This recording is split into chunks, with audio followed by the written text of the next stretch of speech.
My mother is low-key the biggest clout-chasing whore I've ever met. Like, that's fine. That's exactly why I love her. Not really. Love her because she's my mother and, like, she puts me out of her vajayjay. I just got home from vacation. Like, literally just got home. So I had a bunch of PR packages waiting for me. I fucked up with the green shit. I know I fucked up with the green shit. This is embarrassing. But whatever, I come home and I have PR packages waiting for me. So I have to do the thing where it's like, thank you so much. Like, I have to put it to my Instagram story, like, thank you so much. Like, thank you for... I have to act like a little bit of an influencer. Also, the lighting in my room is fucking horrible because it just, I mean, I shouldn't complain because, like, daylight savings or whatever is making the sun shine through. So, like, whatever, that's fine. Soon as I post this PR to my Instagram story, I get a call from my mother. She's like, Olivia, you need to send me that shit right now. Like, you need to send me all of that PR. I go, Mom, it doesn't work like that. Like, I'm not sending you this PR. Oh my God, this lighting's literally 20 times better. I genuinely thought I was like ugly for a minute. I was like, what the fuck is this? Wait, I'm not some foul fucking bitch who just like won't send her mom PR. The reason I'm not sending my mom this PR is because I told her, if you want the PR, you have to come visit me. Because my mother never visits me. The thing is, she has no good fucking reason for not visiting me. I'm like, I'll pay for your flight. I'll pay for your hotel. I just want to see you in New York City, bitch. Like, just come fucking visit me. And I'm like, and then you can have all the PR you want because I have a PR drawer. Things that I don't want so I can give to my friends and family. And I'm like, Mom, I'm saving you all this shit. You just have to take your ass to New York and see me. That's it. Come to New York and you can have all the fucking MAC lipsticks you want in this world. Like, Mother, you couldn't even call and ask me if I got home safe. Instead, you call and you're like, I need everything that was sent to you. Like, bitch, do you care about my well-being or do you care about these fucking MAC lipsticks? Like, what the hell? Also, I almost got in a fight on the plane today. That's not true. Like, I talk a big fucking game. Like, I will talk some shit, but you will never catch me fist fighting because I just can't. I'm like, I cannot break a fucking nail. Like, I'm not ruining this face. Absolutely fucking not. Like, absolutely not. But this bitch on the plane. First of all, I did try an aisle seat for the first time. Normally I'm a window girl because I have horrid fucking flight anxiety where I'm like, oh my God, what if I like jump out of the plane, you know? Like, it's just like my intrusive thoughts literally get the best of me. I'm not gonna jump, but like, what if I did jump? You know what? It's just like the intrusive, I don't fucking know. Whatever. That's not the point. When we landed, these people just like rushed to the front of the plane. I'm like, what the fuck are you guys doing, right? And this lady was standing right in front of me and she like was acting as if the plane was her personal fucking bathroom right in front of me and like literally doing her fucking makeup, all this dumb shit. Go to part 2, I guess. So this bitch is acting like the plane is her personal fucking bathroom. Like, she's changing, doing all these things. Mind you, she's like almost elbowing me in the face and shit. And I'm like, Libby, this might be your first fight ever. Like, you might have to go in there and break a fucking nail. I'm lying. I didn't even say shit. Like, I literally didn't even say shit because I'm like, I just can't do it. Like, the fucking nerve of this bitch to act like the plane is her private fucking dressing room. I had like the weirdest Uber. It wasn't weird. He was a sweet man.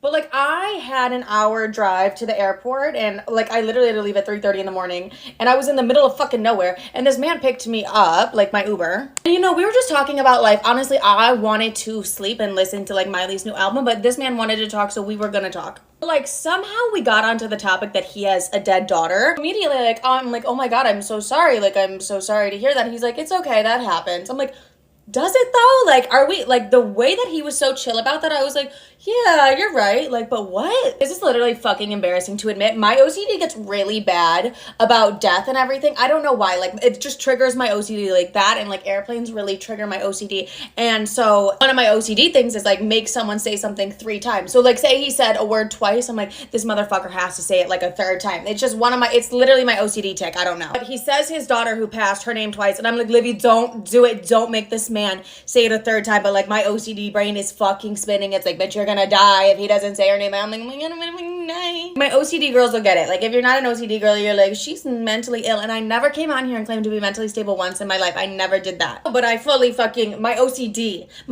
made him say it a 3rd time. And he was honestly like chill about it. He really didn't give a fuck. And he was really open about it. But then like he gave me like the stories of the death. I don't know why I'm sharing this with you guys, because like it was really sad. But I've just had a day. I've had a day and it's noon. I know I'm literally gonna crash in like 2 seconds, but at least I look gorgeous for the day.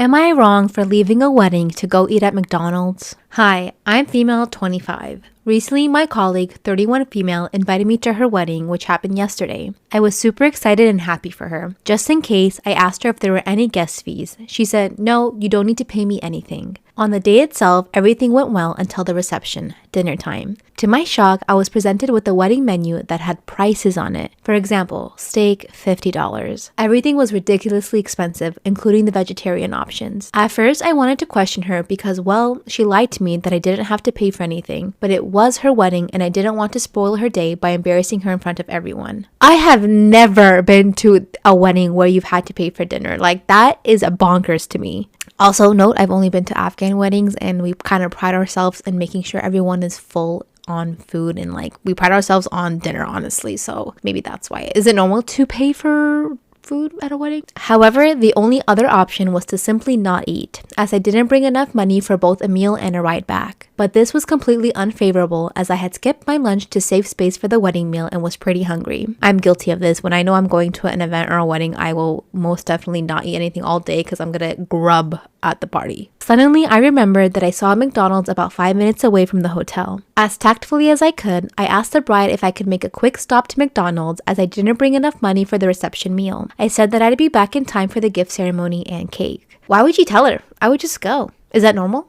I thought she'd agree, but to my horror, she got really upset. She said that she put in so much effort to get this Michelin star restaurant service, yet I still wasn't happy. That I was trying to bring her down by saying that I'd rather eat McDonald's. Yeah, not gonna lie, but McDonald's hits the spot when you're hungry. Alarmed, I said that I didn't mean it that way. I just didn't have the cash for it. She then scoffed and said, "Whose fault is that?"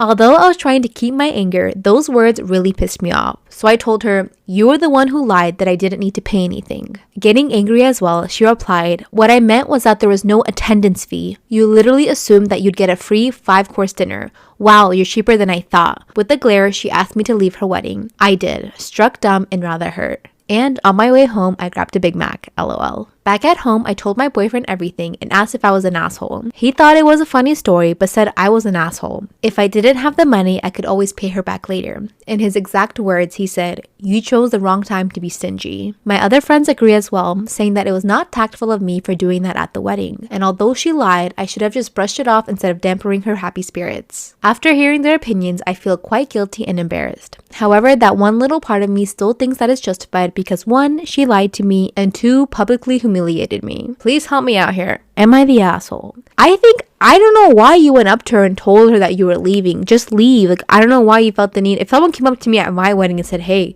I'm gonna get McDonald's," I would get rubbed the wrong way too. It's like, what, you don't want to get the food that I'm providing? But I would also never expect someone to pay for a meal at my wedding.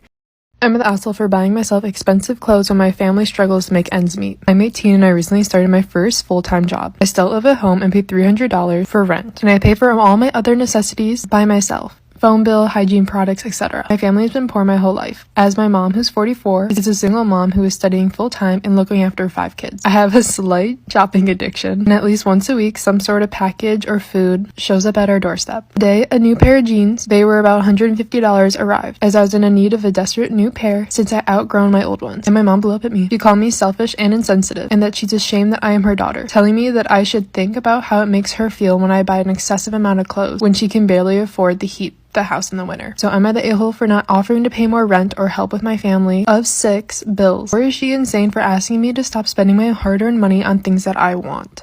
Also for refusing to help my daughter with her car payment because she is a dancer. I'm 47 and I have a 22-year-old daughter. She's in college and lives on campus, and I agreed to help her with her car payments because she's in school. I was recently informed by a young man I work with that my daughter dances at a club about 40 minutes away, and I confronted her on this, and she said she didn't plan to do it after she graduated and just needed some money. And I told her to work at McDonald's and not use her body. We got into an argument and I asked her to quit dancing and just get a decent job then. She refused and said the dancing was easy money, so I said there's no need for me to pay for your car payments since she's making money easily. She got upset and said it wasn't fair and that she doesn't make enough for that, and I told her to figure it out. She told my wife what happened and my wife got upset by her job choice, but then also said it's unfair for me to stop supporting her, especially so suddenly after an argument. I think it's perfectly fair. It's my money and my decision when to cut it off. I'm at Assel for blowing up on my son's girlfriend. I'm 52 and I have 3 sons ranging from age 13 to 20. Oldest son, who is 20, has his girlfriend over and they hang out a lot at our house. It's a small house and it doesn't have a lot of space, but she's a very nice girl, but she gets on my nerves sometimes because she's always over. I don't really think it's right for my son either. Our tap water has a weird aftertaste, so I ordered gallon water bottles and used them to refill a big glass bowl with a tap. It's not cheap to get water and other groceries delivered, so I tell my son and my husband and his girlfriend not to use up the water as it runs out really fast in our big house. Yesterday, I called her filling up her big metal water bottle, and I told her that other people live here too and she shouldn't hog the water. She got snappy and said this water bottle is big enough for the whole day to keep me hydrated. I'm not hogging it. I found her tone disrespectful and ordered her to leave. She just scuffed and went back to my son's room, and I went in the room and told her to leave.